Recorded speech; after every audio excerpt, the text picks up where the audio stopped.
I sat in the living room of the house 2 doors down, the one with the red brick front and the oak tree that stretched its arms toward the sky, like it was keeping secrets.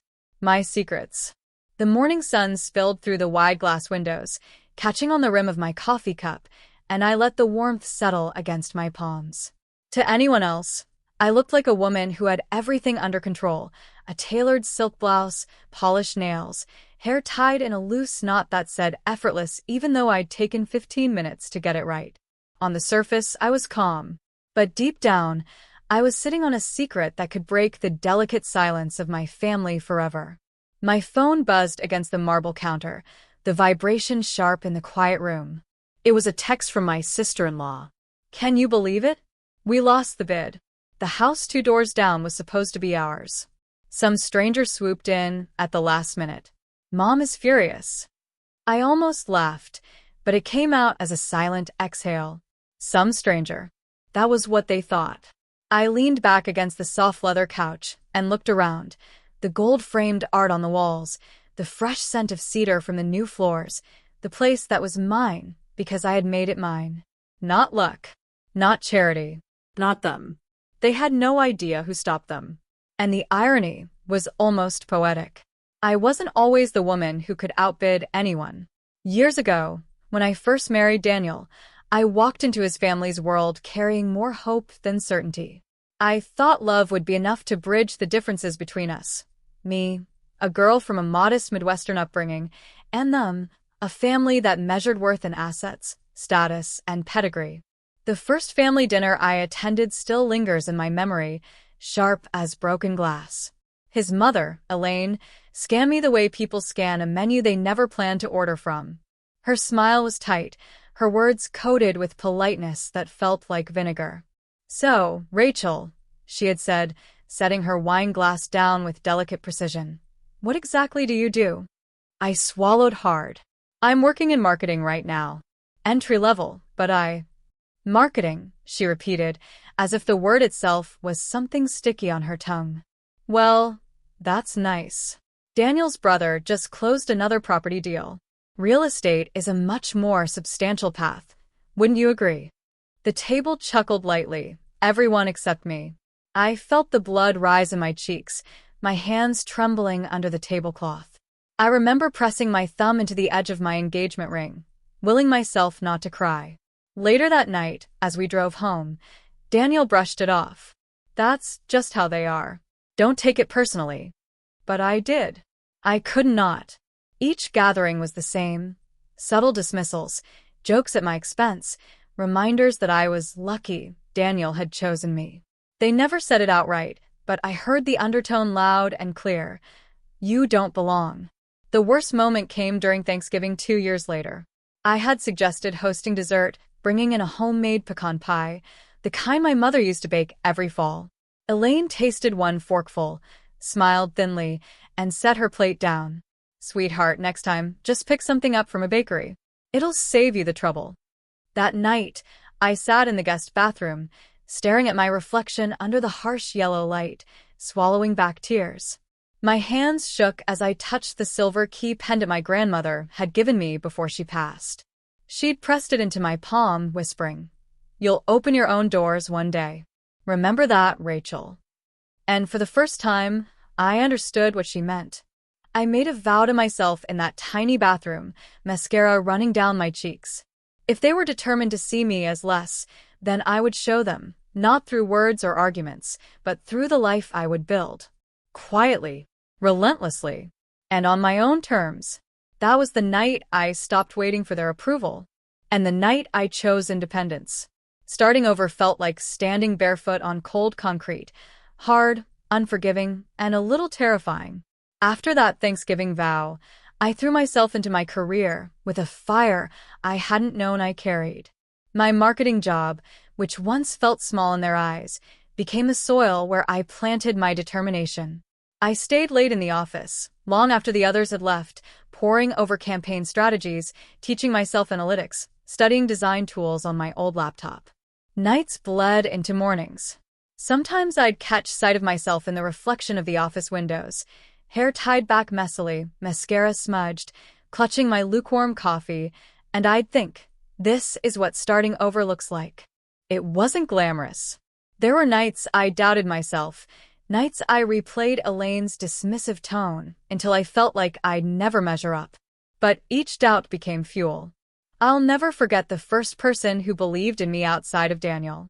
Her name was Margaret, my supervisor, a woman in her 50s with silver-streaked hair and an eye for talent.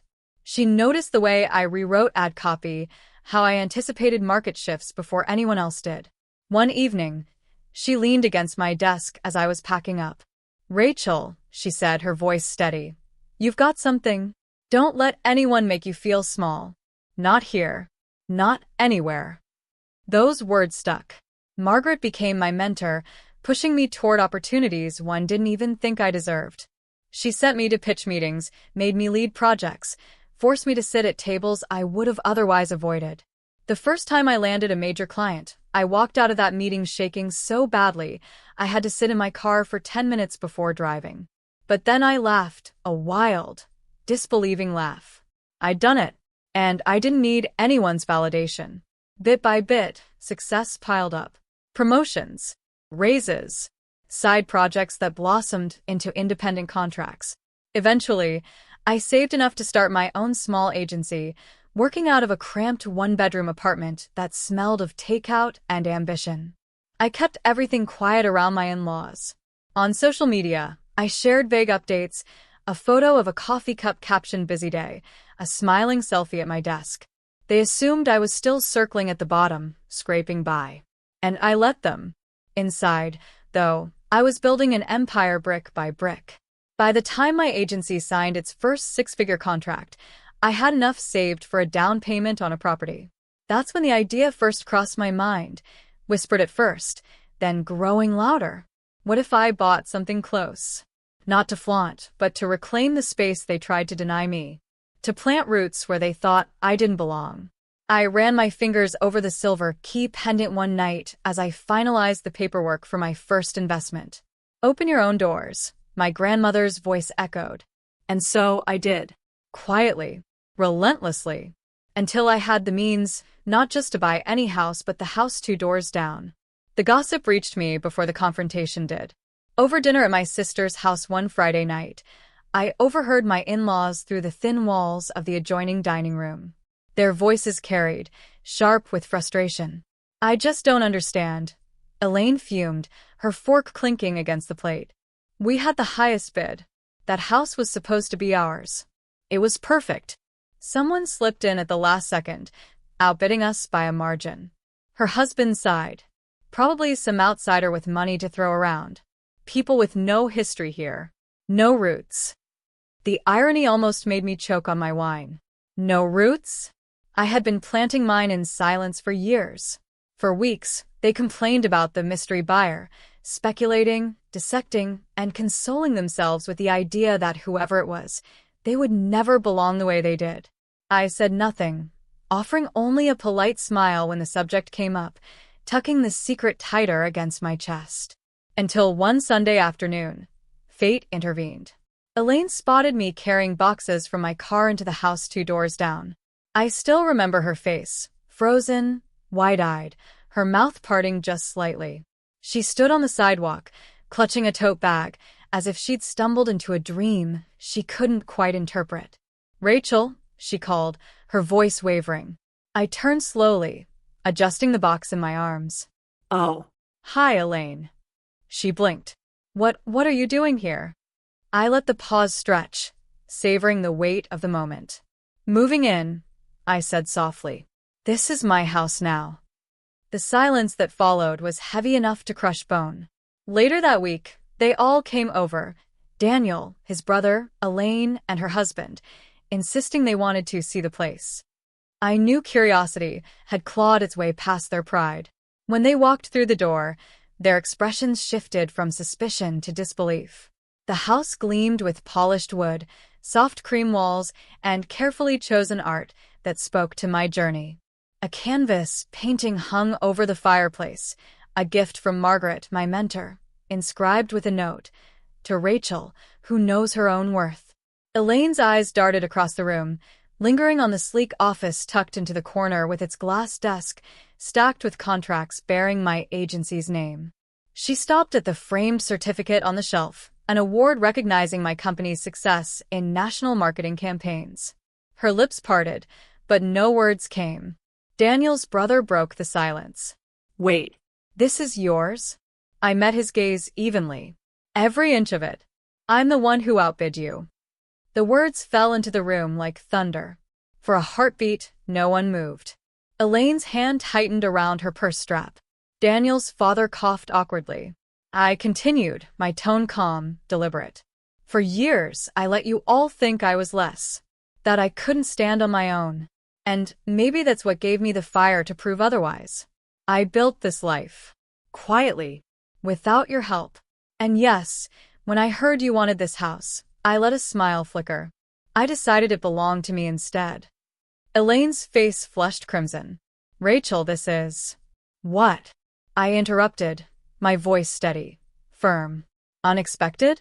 Unbelievable? Out of character for the woman you once dismissed. No one answered. They couldn't. I gestured toward the walls, the polished floors, the life that pulsed within these rooms. This house isn't just brick and wood. It's proof that I belong anywhere I decide to belong. Their silence was its own kind of music. For the first time in years, I wasn't the one shrinking in the room. They were. They sat in my living room, stiff and uncomfortable on the cream sofa that seemed to mock them with its softness. Elaine's hands were folded tight in her lap, her knuckles pale. Her husband stared at the floor. Daniel's brother scrolled absently through his phone, though his eyes weren't really reading. For once, no one had a clever remark. No sideways jokes. No polite dismissals disguised as compliments. I let the silence linger, sipping my tea slowly, the clink of porcelain against saucer echoing through the room. Then I spoke. I know this is unexpected for you, but it isn't for me. I've been working toward this for years. And while you were busy assuming I couldn't measure up, I was quietly building something of my own. Elaine finally lifted her gaze, her eyes flashing with a mixture of disbelief and wounded pride. Rachel, no one ever meant. Yes, you did. My voice was calm but unyielding. You meant every word, every joke, every look, and it pushed me harder than you'll ever know. But I'm not here to punish you. I'm here to tell you how things will be from now on. They shifted uneasily. I leaned forward, setting the teacup down with a deliberate click. Respect, I said. That's the first condition. You will respect me, my choices, my work, my life. No more dismissive remarks. No more measuring me against anyone else. I don't need your approval, but I demand your respect. Daniel's brother glanced at Elaine, as if waiting for her to argue. She didn't. Second, I continued, you will stop treating Daniel's success as a reflection of your own worth. He's his own man, and I am my own woman. We're not trophies in your silent competition. Daniel, who had been quiet until now, shifted uncomfortably, but didn't object. Third, I said, my voice softening but staying firm, you will look at yourselves. The habits, the bitterness, the ways you belittle others to feel taller. If you want a place in my life, in our life, you will work on that. Not for me. For you. Elaine's lips trembled. And if we don't, I leaned back against the couch, letting the strength in my words settle. Then you'll still be 2 doors down, watching me live the life you thought I wasn't capable of. And that will be your punishment enough. The words hung in the air, not cruel but final, edged with a grace they hadn't earned but I was still willing to give. For the first time, I saw something flicker across Elaine's face that wasn't disdain. It was humility. Or maybe recognition. I smiled faintly. I'm not shutting you out. But I'm not bending anymore either. If you want to be part of this family, you meet me here, at eye level. Not above me. Not below me. Equal. The room was heavy with silence again, but it was different now. No longer theirs. Mine. I stood, smoothing the silk of my blouse. Think about it. And when you're ready, my door is open. The irony wasn't lost on me. For years, I had stood outside their doors, waiting to be let in. Now, I was the one holding the key. The weeks that followed were quieter. My in-laws didn't storm or argue, as I half expected. Instead, there was a shift, small, tentative, but noticeable. Elaine, who once dismissed everything I did, began asking simple questions. Not grand gestures, not apologies carved in stone, but things like, "How's your work going?" Or, "That campaign you mentioned, how did it turn out?" The words were awkward on her tongue, but they were real. At family dinners, the jokes at my expense stopped. My contributions to conversations were no longer met with smirks or silence. Daniel's brother even asked me for advice once about a client struggling with branding. I could tell it cost him to admit he didn't know everything. And I gave him an answer, not because I had to, but because I wanted to. It wasn't perfect. Change never is. But the balance had shifted, and they knew it. One evening, I stood by the front window of my new home, watching the lights glow from their house 2 doors down. The oak tree outside rustled in the wind, its branches stretching wide like it had witnessed everything: the rejection, the growth, the unspoken battles fought behind polite smiles. I reached for the silver key pendant at my neck, running my thumb over its smooth edges. My grandmother's voice echoed softly in my mind, "You'll open your own doors one day." I smiled, realizing the truth. It had never just been about the house. It had been about reclaiming the part of me they tried to diminish, about proving not to them but to myself that I could carve out a place exactly where I was told I didn't belong. And now, every morning when I sip coffee in my sunlit living room, I remember that bathroom years ago, mascara running, hands shaking, heartbreaking. That girl had no idea she would one day be here, strong and unyielding, in a house she chose, a life she built, a future she owned. I closed my eyes and whispered into the quiet.